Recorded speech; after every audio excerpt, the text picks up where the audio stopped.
Go ahead. Coach, you have multiple players, junior college players who received additional ability thanks to the court proceedings.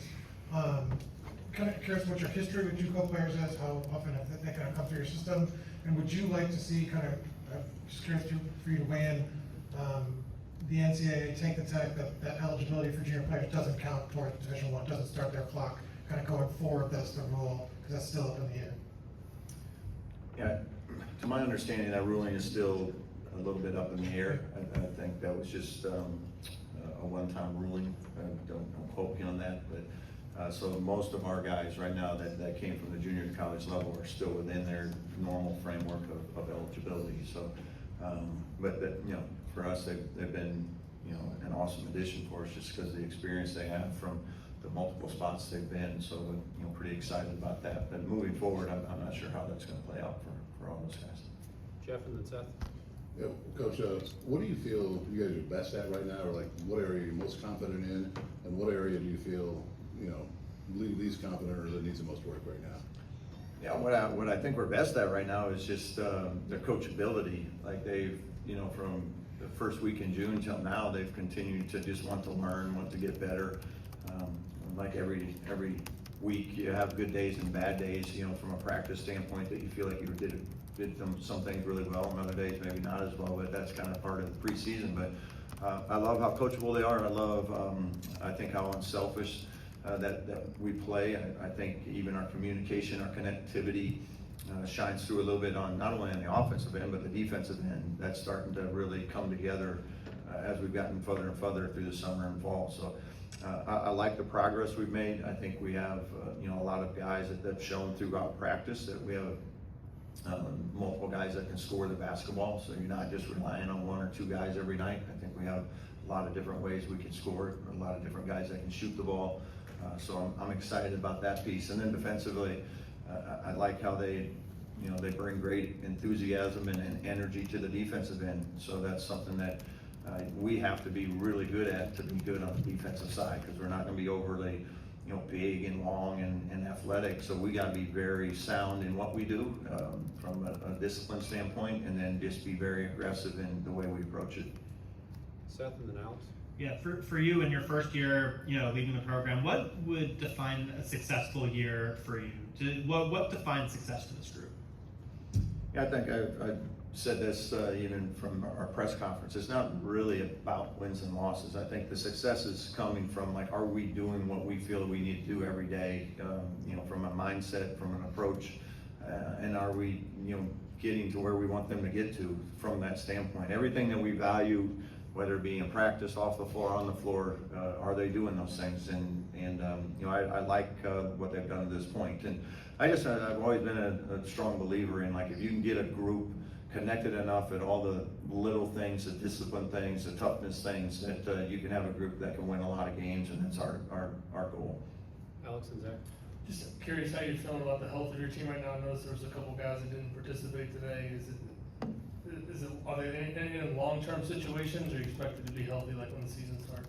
Yeah, it looks like we're investors in boots right now, So, some of them are very short term, some are a little bit longer term. So we have, certainly our practice depth has been cut into immensely here. So it's made some things challenging from a practice standpoint. But we'll have a few of the guys that are getting closer to getting back. One guy out with some sickness today, so that's a minor one. One's out with a sprained ankle. But with these new roster limits and things, there's not a lot you can do to even add to that. So it does make things a little challenging. But we're hopeful that we're getting all this out of the way in the preseason and working our way back to getting healthy.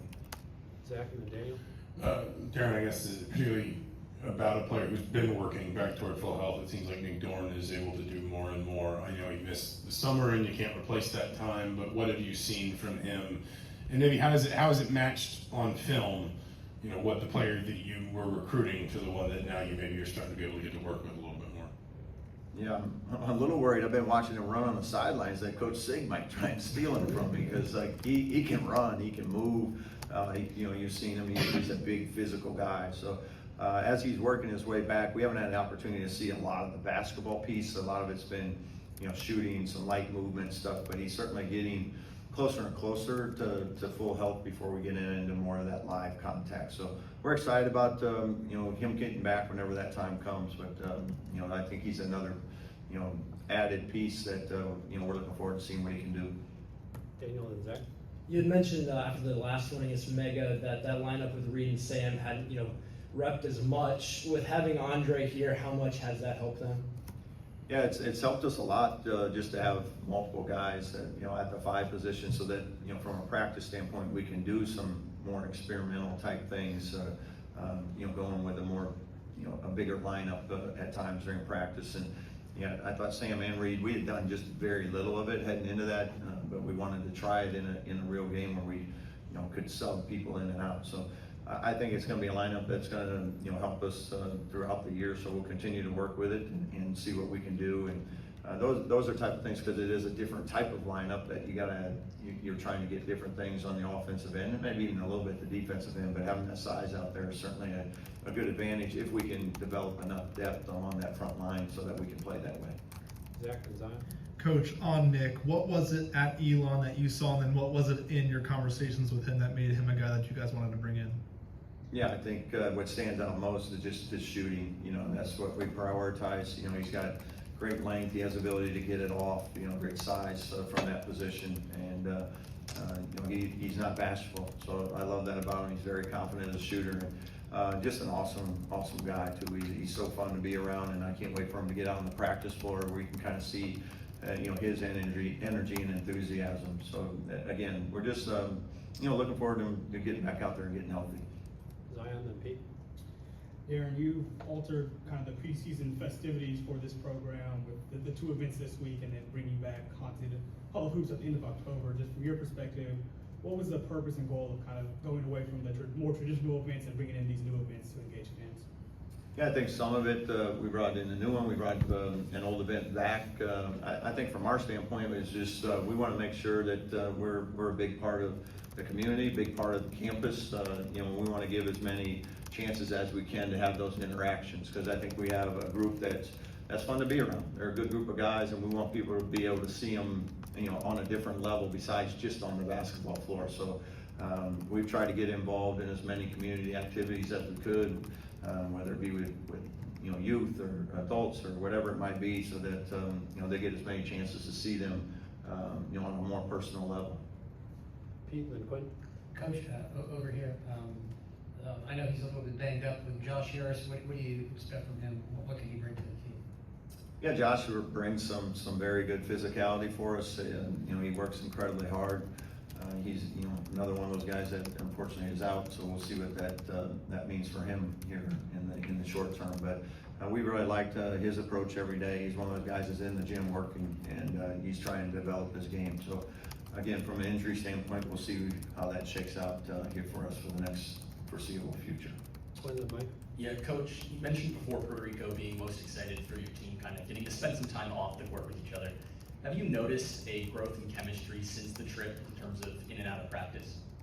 Yeah, I thought the trip was great for us. It's Tayton and I we were teammates, if you will, kayaking. I don't think we're the greatest kayaking team ever. So, but we did those type of things where you got to do some stuff that maybe you aren't in a comfortable position. You're doing things you've never done before. So I thought that was awesome for our team, for our staff to be able to have that type of interaction, whether it be snorkeling, sand volleyball, jet skiing, all those type of activities were something that I thought was really beneficial for us. You just don't get to do that as often as you might think when you're on campus. You just don't hang out on that type of level. So that trip, those type of trips are great for you to get an early start, especially on a team like ours and staff like ours that is essentially all new. Mike and then Trevor. Hey, Coach, you've got some guys on this team that were really good players on teams that weren't as good. What goes into recalibrating the way they're approached and the way they think? Yeah, I think there's always something that you want to take into account, some of those type of things. But for us, it's like when we're going through the recruiting process, even though some of them are very short, what's important to them. And I think for a lot of these guys, winning was really important to them. They have 1 year left, a lot of them. They want to go out as winners. They want to play in the NCAA tournament. So those are things that you know, when that's a priority to them, you can tell pretty quickly that that's what they're motivated by. You know, their circumstances from whatever school they were, sometimes there's only so much control you have on a team or a roster that you can impact. But I'm excited about the group. Again, I think their approach is right. I think they're motivated by the right things. Trevor, then Jim. Yeah, Trent Sisley seems like he's in the mix for major minutes. What's he doing well right now, and what area does he need to kind of step up to get those meaningful minutes in the regular season? Yeah, I think Trent's doing really well. For a freshman coming in, he's you know, from the first week in June till now, he's continued to get better. He's coachable. I think he's becoming more confident in what he's doing and what we want him to do, and intermixing that together. You know, that's always a hard transition coming out of high school. Is like, how do you fit into what the new team's doing, the speed, you know, the physicality of the game. But I don't think he has really a lot of problems with that. You know, he's still got some of those growing pains every new college player has, but he's done a great job of continuing to try to work on them and address them. But I like for him, for this group, is, you know, he's not a guy that has to come out every night. We don't have to, you know, completely rely on him, but he's also, in terms of, like, he doesn't have to get his 20 every night, but he's also a guy that can. So that's what I think is critical for him. It's nice to have the supporting cast he has around him, so he can continue to grow and do it at a rate that you know, I think he can be very comfortable with. Jim, and then Alex. Darren, you brought an openness to this program that wasn't there before, and you touched on it a minute ago. But how important is it for you to do that? You've been kind enough to let us in twice, and thank you for that. By the way, it's invaluable. But you were at an event last night, so you're really making an effort to do that. Why is that so important? Again, I think we're at a place where you know, basketball is incredibly important. Indiana basketball is important to a lot of people. So, you know, I want them to be able to have access to something they really find valuable and important to them. And I think that's what we want. We want people to feel like they're not watching from afar. We want them to feel like they're right on the inside, and they're step by you know, stride by stride with us as we go through it. Because you know, from a fan standpoint, they have a huge impact on us winning and losing a lot of times. You know, that type of support doesn't happen everywhere. We have it here. You know, we have a night where every time we toss that ball up, this building and our fan base impacts helping us win, and that's critical. So we want them to be a part of it. We want all you to, you know, be a part of it. It's something that I'm sure you love covering, and I'm sure there's times you'll even have advice, you know, and but that's okay. That's what people love this game. They love this game here at Indiana, and we do too. And we want everyone to feel a part of that. Alex? Defensively, where do you feel like you guys have made the most strides since you came together as a team, and where do you feel like are one or two areas that you have to continue to make strides as the season comes up pretty quickly here? Yeah, what I think always takes a little bit of time in how we play is we don't give them a ton of rules, so there's not a defiant, hey, you're switching this, or a definite, you're switching this or not switching this. So some of it is like, hey, we're trying to be really physical, but if he gets hit, you have to switch. So it takes a while for them to kind of figure out, okay, did he get hit enough, not hit enough for us to switch? And then the communication piece is the second part of it. And a lot of times they're a little hesitant because they're not sure on the call or whatever. But as time goes on, you can see that connectivity starting to really build. And this team, I think, has done a really good job of that. Just like a lot of other teams that, you know, I've coached, is you can see it now, and they're becoming more confident in what they're doing, more physical. They can play faster because of that. And that's something, again, that we have to be really good at. We have to be very connected as a defense, and still have the ability to play hard and fast without, you know, slowing them down with a lot of rules. So I like the progress we've made. There's still plenty of room to grow there, but they'll continue to work at it. So that's something I think we've come a long way since June. I mean, a lot of you saw it back in June. That I don't think you would have said that maybe back then, that we were a good defensive team. So I think we've made some strides and still got some work to do for sure. All right, thanks, Coach.